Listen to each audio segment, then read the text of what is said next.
Hey, what's up, Bookers gang? It's your boy Booker, and if you haven't subscribed, this is the time. So, guys, hope you're doing good and taking care of yourself. I'm doing good.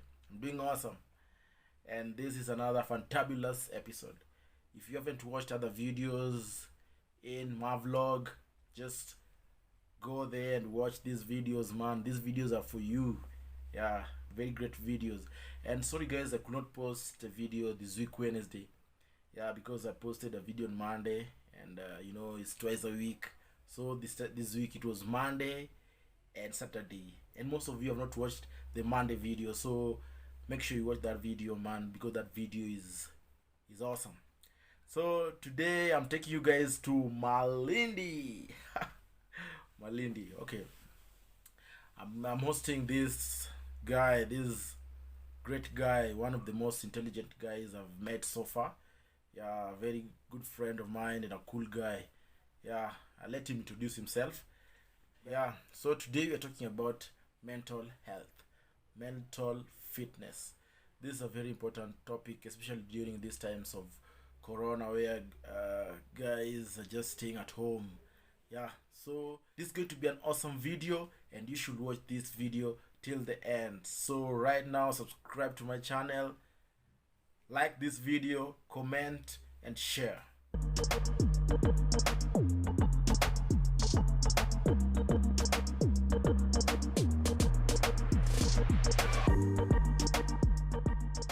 Hello, ladies and gentlemen.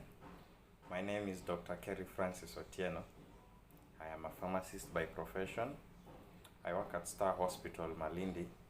Star Hospital is considered one of the biggest private hospitals in Kilifi County. So that's where I ply my trade as a pharmacist. I've been here for the last 1 year. It's been an amazing experience. So yes, thank you, Brian Booker, for giving me this chance to be a presenter in your YouTube channel. I don't take this lightly. It's such an honor, it's such a privilege. Me and Brian, we go a long way back. I remember, I don't know, since I was very small, we've been very close. I think our friendship spans over 20 years. So it's been an amazing time, it's an amazing experience. We share a lot of things together with Brian. So yes, once again, thank you so much for this opportunity. So Brian gave me an item to tackle today, and I'll be talking about mental fitness. I would not say I'm such an expert in mental fitness, but yes, I understand one or two things on mental fitness that I would really love to share with you guys. So yes, tune in, subscribe. So yes, I'm gonna tackle this topic based on some pointers, some questions that Brian asked me. So the first question was, do I like the job I do?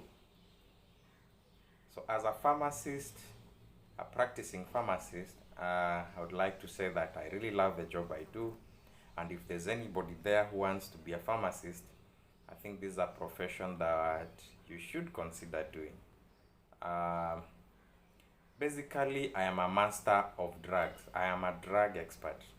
I know a lot of things about drugs. I am a consultant in my own way on matters or issues drugs. I can be consulted by patients. I can be consulted by other healthcare workers.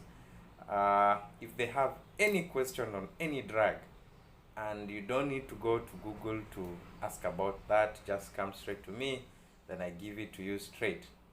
If you doubt me, then you can go to journals and be amazed at how much pharmacists tend to know about their drugs. So yes, I really love my job. I'm very passionate about pharmacy, and I'm ready to mentor anybody who wants to get into this field. So the second question was about how I relieve myself from the pressures of life, from the pressures of work. So yes, me and Brian, we go way back in our associations and socializations. We were once members of the Kenya Scouts Association. Brian and I are both scouts, registered, trained, and that is one major way that I normally relieve my mental pressure. I love camps. In a year, I can go to like 2 camps minimum. Most of the time, I go to the Kenya Scouts Association headquarters, but sometimes I go hang out with friends. I have a personal tent that I bought for that purpose. I have a lot of camping gear that I normally use when I want to just get away from the society and relax, chill somewhere peaceful as I interact with nature. So yes, another way that I use, and this is probably the best way I can say, I normally can meditate through using my guitar. I am very good at playing the guitar. So I started playing the guitar at around 3rd year when I was in pharmacy school. And pharmacy school is hectic. If there's one place that you can pile up or build up mental pressure, talk to any pharmacist. They'll tell you that from 3rd year onwards, when you hit the clinical phase of your training, it gets a little bit complicated, very tough on you. So yes, instead of indulging in alcohol, instead of indulging in vines to alleviate my mental pressure, I decided to one, try play the guitar, and man, it has worked. So what I do is I've practiced the guitar so much that I can play it with my eyes closed.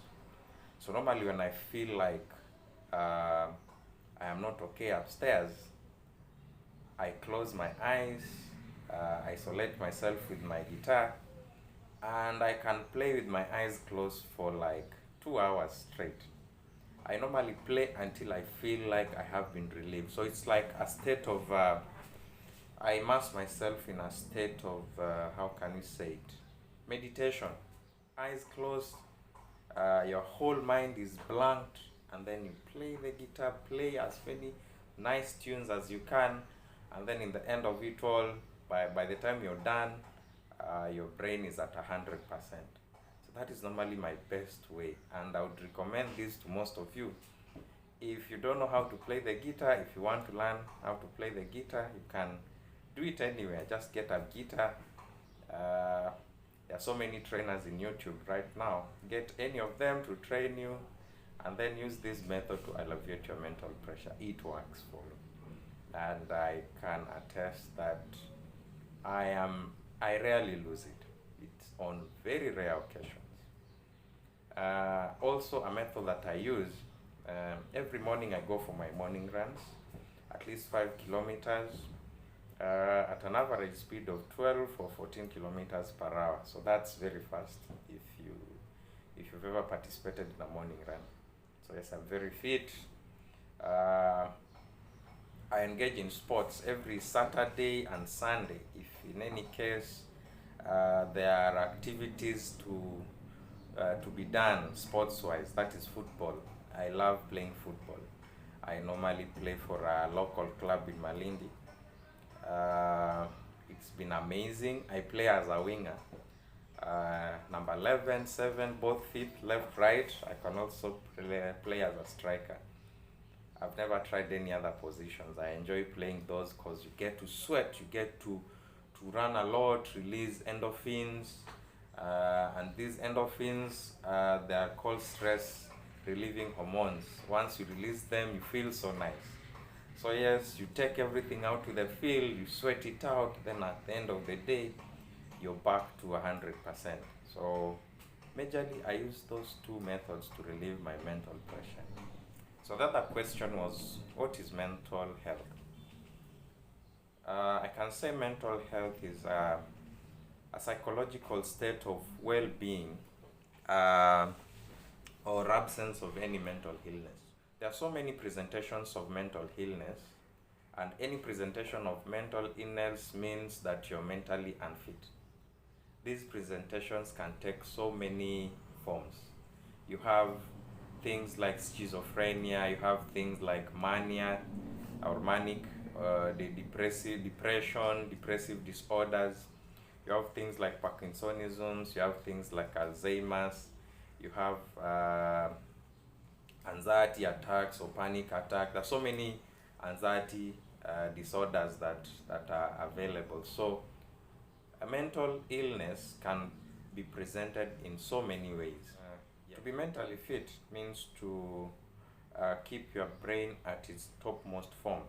Your brain is performing at near 100%. And in order to achieve this, there are so many things that you have to do, because you find that even memory with time degrades. The brain functions will continually degrade over time, and it's upon you to find ways and means to just keep it operating at 100%. So final question was on management of mental unfitness. So how do you get your brain working at near 100%? So as I said earlier, a method that has worked for me is the use of music and the use of guitar playing and meditation, both combined, especially at night and is in isolation, to just crank it up a bit higher. Normally meditation works for me, and guitar playing works for me too, and I believe they can also work for you. Also, another way is physical fitness. You know, the mind and the body are normally in such a sync that if there's a problem in one, that definitely has to have you definitely will get a problem in there. So being fit is also key in maintaining a healthy brain or a fit brain. Normally exercising enables you to release certain hormones. These are called endorphins or stress releasing hormones. These hormones, they make you feel good.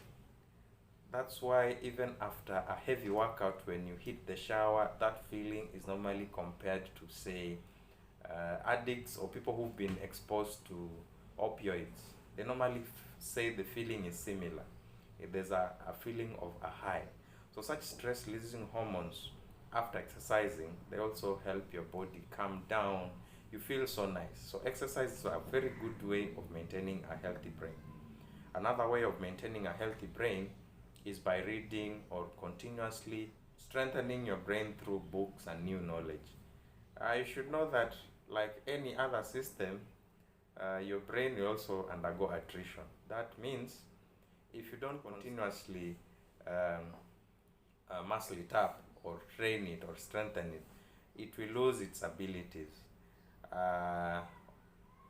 If you don't read or yearn for new knowledge, physiologically your brain will cease creating neurons. Normally, not creating neurons as such, but creating neuronal connections within your brain that normally aid it to perform even much better. So if you expose yourself to new knowledge through reading and through, say, listening to podcasts and many other ways that are available, if you don't expose yourself to such, then your brain capacity or your brain power will continuously degrade. Read, travel, so that you get something new to your brain. Also, another way, always staying positive. Avoid unnecessary stresses. There are people that are stressed for very minor things. Yes, very small issues, non-issues. There's a lot of data out there and scientific research that supports the statement that stress is counterproductive to the brain. When you get stressed up a lot, it really eats up on your brain power and brain capacity. And also another way is by playing games. And by playing games, I mean games like board games, games that intrigue you, challenge you to always be better, learn new strategies. I don't mean such games like computer video games that have already been classified as a form of disease by WHO. Those ones, they don't excite your brain to a level of staying fit or keeping fit or being healthy. So yes, my parting shot. Just to say, I know most of you have been through episodes of mental instability or situation that really weigh on you negatively mentally. I think it's important that if you can't find a way to manage it on your own, you can also try to look for a friend. I always share what you have inside before it piles up to something bad. So always find somebody to share out what you have in your brain with, something that is disturbing you. Keep a few friends that can listen to you and probably give you the right solutions. That said and done, thank you so much for this opportunity, Brian, and thank you everybody for your views. I hope you've learned something, and always be ready to seek advice. If you feel like you cannot manage your mental state on your own, or your friends prove to be not much of help, it's always okay. It's always important to seek professional opinion or professional advice. There are drugs out there that can be used to manage some of these conditions. So you don't necessarily have to struggle on your own. If it's too much, if it cannot be managed non-pharmacologically, always know that there are drugs that can help you bring you back to the right path. And by drugs, I don't mean drugs of abuse, alcohol, and the rest. I mean therapeutic drugs that can only be found in healthcare facilities. You can always consult your pharmacists sometimes on some of these issues. You will find a great deal of help from healthcare professionals like pharmacists. So yes, thank you once more for this opportunity. Looking forward to greater interactions. If you get to Malindi, you can always say hi. So yes, thank you so much. So guys, hope you have watched this video till the end and hope you have learned a lot like I've learned a lot. Thank you so much, Kerry. Thank you so much for accepting this invite. Thank you so much for your time, and thank you so much for the knowledge. It was great. It was great hosting you today. And guys, hope you have liked this video. Hope you share this video to with your friends so that they can also get this knowledge. And hope you like this video. And if you really like this video, subscribe now if you haven't subscribed. Thank you so much, and till next time, peace out.